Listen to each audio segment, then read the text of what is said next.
তখন দাখিল পাশ করেছি। এখানকার মাদানী সাহেব আমার বন্ধু, মদিনা একত্রে পড়াশোনা করেছি। ভাই আমার, চরমনাই দরবারে আমি কেন আসি? এখানকার যিনি মরহুম পীর সাহেব হুজুর ছিলেন, তাকে আমি পিতার মতো সম্মান করতাম। তিনি আমাকে সন্তানের মতো স্নেহ করতেন। আমাদের অত্র অঞ্চলে কোথাও মাহফিলে তিনি গেলে আমি নিজে সেখানে গিয়ে দেখা করতাম।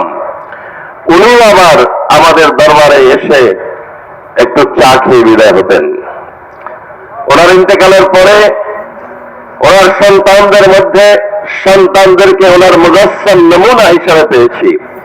বিশেষ করে এখানকার যিনি দায়িত্বশীল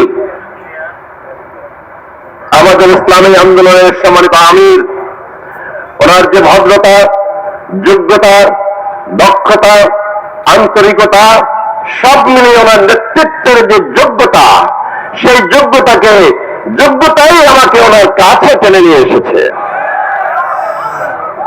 আজকে ওনার মতো নিরহংকার সরল মনের মানুষকে সম্মান দেওয়া মানুষ আমি আজ পর্যন্ত কোনো দরবারে পাইনি।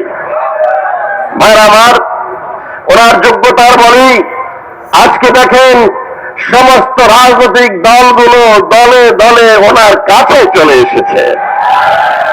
বাংলার জমিনে ইসলামী হুকুমত কায়েম করার এটাই হচ্ছে আমাদের মোক্ষম সময়। এখানে স্লিপ কাটলে চলবে না।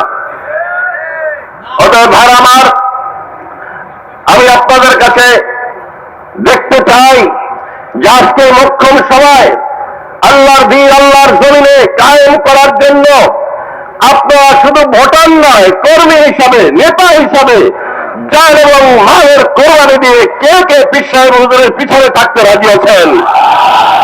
নারায়ে তাকবীর, নারায়ে তাকবীর।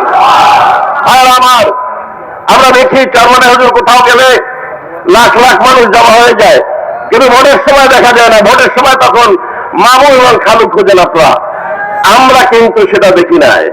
সারা বাংলাদেশের মধ্যে বেতাগী, বামনা, পাথরঘাটা আমার সিট যেটা, ওখানে কিন্তু সারা বাংলাদেশের মধ্যে একজন এমপি হয়েছিল ইসলামী আন্দোলন থেকে।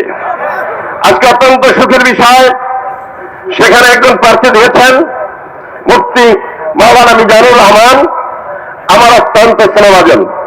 আমি চরমনাই হুজুরকে অনুরোধ করে যাব, আপনাদেরকে সকলকে জোটের সাথে সমঝোতা হলেও ওই সিটটা যেন ইসলামী আন্দোলনের হাতে রাখে, ঠিক কিনা বলেন?